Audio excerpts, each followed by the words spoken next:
ಪ್ರಿಯರಾದವರೇ, ಯೇಸುಕ್ರಿಸ್ತನ ನಾಮದಲ್ಲಿ ನಿಮಗೆ ನನ್ನ ಪ್ರೀತಿಯ ವಂದನೆಗಳು. ಹೇಗಿದ್ದೀರಾ? ಚೆನ್ನಾಗಿದ್ದೀರಾ?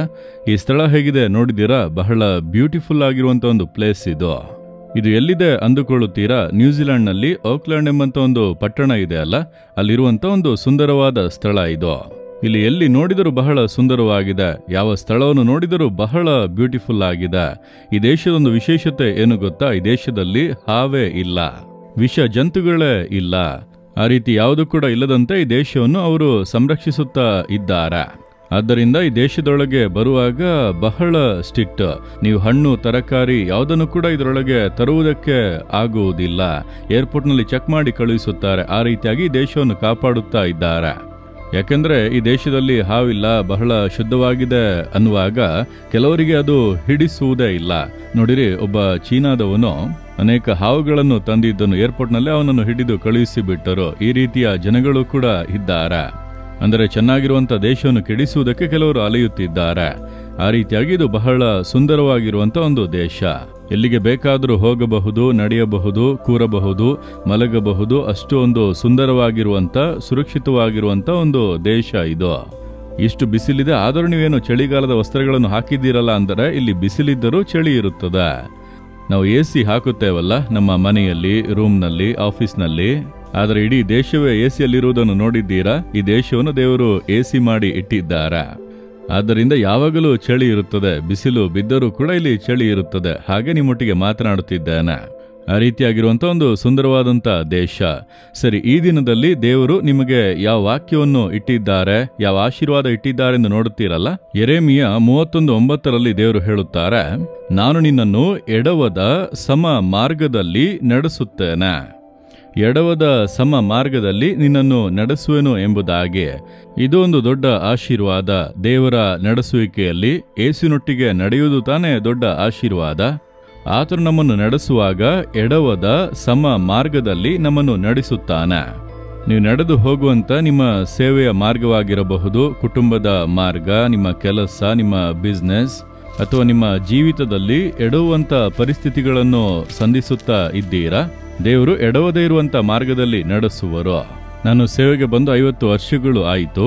ಕೆಲವರು ಹೇಳುತ್ತಾರೆ, ಬ್ರದರ್, ಈ 50 ವರ್ಷಗಳಲ್ಲಿ ನೀವು ಸುವಾರ್ತಕರಾಗಿ ಹಾಗೆ ಇದ್ದೀರಿ ಎಂಬುದಾಗಿ. ಯಾಕೆಂದ್ರೆ ಕೆಲವರು ಸುವಾರ್ತಕರಾಗಿ ಬಂದು ಪಾಸ್ಟರ್ ಆಗಿದ್ದಾರೆ, ಕೆಲವರು ಪಾಸ್ಟರ್ ಆಗಿ ಬಂದು ಸುವಾರ್ತಕರಾಗಿದ್ದಾರೆ.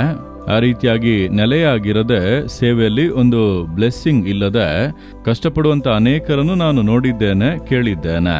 ನೀವು ಕರೆಕ್ಟಾಗಿ ಇದೇ ಸೇವೆಯಲ್ಲಿ ಹೋಗುತ್ತಿದ್ದೀರಾ ಎಂದು ಹೇಳುತ್ತಾರಲ್ಲ, ಅದು ದೇವರ ಕೃಪೆ, ಅದು ನಾನಲ್ಲ. ದೇವರು ನನ್ನನ್ನು ಎಡವುವುದಕ್ಕೆ ಬಿಡದೆ ಕಾಪಾಡುತ್ತಾ ಇದೇ ನಿನ್ನ ಸೇವೆ, ಇದೇ ನಿನ್ನ ಸೇವೆಯ ಮಾರ್ಗ ಎಂಬುದಾಗಿ ನಡೆಸುತ್ತಾ ಇದ್ದಾರೆ. ನೋಡಿರಿ, ಅದು ದೇವರ ದೊಡ್ಡ ಕೃಪೆ. ಅದಕ್ಕಾಗಿ ದೇವರನ್ನು ಸ್ತುತಿಸುವೆ. ದೇವರೇ, ನಾನು ಎಡವದಂತೆ, ನಾನು ಎಡವಿ ಬೀಳದಂತೆ ನನ್ನ ಸೇವೆಯ ಮಾರ್ಗದಲ್ಲಿ ನನ್ನನ್ನು ಸುಂದರವಾಗಿ ನಡೆಸುತ್ತಿದ್ದೀರಿ. ಅದಕ್ಕಾಗಿ ನಾನು ದೇವರನ್ನು ಬಹಳವಾಗಿ ಸ್ತೋತ್ರ ಮಾಡುವೆ. ಅದು ದೊಡ್ಡ ಒಂದು ಭಾಗ್ಯ. ಎಷ್ಟೋ ಎಡುವಂತ ಪರಿಸ್ಥಿತಿಗಳು ಬಂದವು. ಅನೇಕರು ಬಂದು ನನ್ನನ್ನು ಡೈವರ್ಟ್ ಮಾಡಿದರು. ದೇವರು ನೀವು ಸಭೆ ಆರಂಭಿಸುವಂತೆ ಹೇಳುತ್ತಿದ್ದಾರೆ, ಇನ್ನು ಮುಂದೆ ನೀವು ಚರ್ಚ್ ಆರಂಭಿಸುವಿರಿ ಎಂಬುದಾಗೆಲ್ಲ ಹೇಳಿದರು. ದೇವರು ಅದನ್ನು ಮಾಡಲು ಹೇಳುತ್ತಿದ್ದಾರೆ, ಇದನ್ನು ಮಾಡಲು ಹೇಳುತ್ತಿದ್ದಾರೆ, ಇದನ್ನೆಲ್ಲ ಮಾಡಿರಿ ಎಂದು ಹೇಳಿದರು. ಆದರೆ ದೇವರು ನನ್ನನ್ನು ಕಾಪಾಡಿದರು. ಇಲ್ಲ, ಕರ್ತನು ಏನು ಹೇಳುತ್ತಾನೋ ಅದನ್ನೇ ಮಾಡುವೆನು ಎಂಬುದಾಗಿ ನನ್ನನ್ನು ಒಪ್ಪಿಸಿಕೊಟ್ಟದ್ದರಿಂದ ನಾನು ಆ ರೀತಿಯಾಗಿ ದಿಕ್ಕು ತಪ್ಪದೇ ಇರುವಂತೆ, ಎಡವಿ ಬೀಳದೇ ಇರುವಂತೆ ಕರೆಕ್ಟಾದ ಮಾರ್ಗದಲ್ಲಿ ನಡೆಸುತ್ತಿದ್ದಾರೆ. ನಿಮಗೆಂದು ದೇವರೊಂದು ಮಾರ್ಗವನ್ನು ಇಟ್ಟಿದ್ದಾರೆ.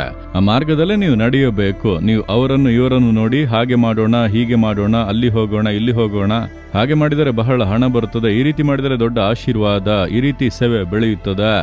ಇದನ್ನೆಲ್ಲ ನೀವು ನೋಡಿಕೊಂಡು ನಿಮ್ಮ ಜೀವಿತದಲ್ಲಿ ಎಡವಿ ಬಿಟ್ಟರೆ ನಿಮ್ಮ ಜೀವಿತದ ಆಶೀರ್ವಾದ ಮುಗಿಯಿತು. ಹಾಗಾದರೆ ಎಡವದೆ ದೇವರ ಚಿತ್ತಾನುಸಾರವಾಗಿ ಕರೆಕ್ಟಾಗಿ ನಡೆಯಬೇಕಲ್ಲ, ಅದು ದೇವರ ಕೃಪೆ. ದೇವರು ಅದನ್ನು ವಾಗ್ದಾನವಾಗಿ ಕೊಟ್ಟಿದ್ದಾರೆ. ಎಡವದಂತೆ ಸಮ ಮಾರ್ಗದಲ್ಲಿ ನಡೆಸುವೆನು. ಅದನ್ನು ನೆನೆಸಿ ದೇವರನ್ನು ಸ್ತುತಿಸಿರಿ, ಅದಕ್ಕಾಗಿ ನಿಮ್ಮನ್ನು ಅರ್ಪಿಸಿರಿ.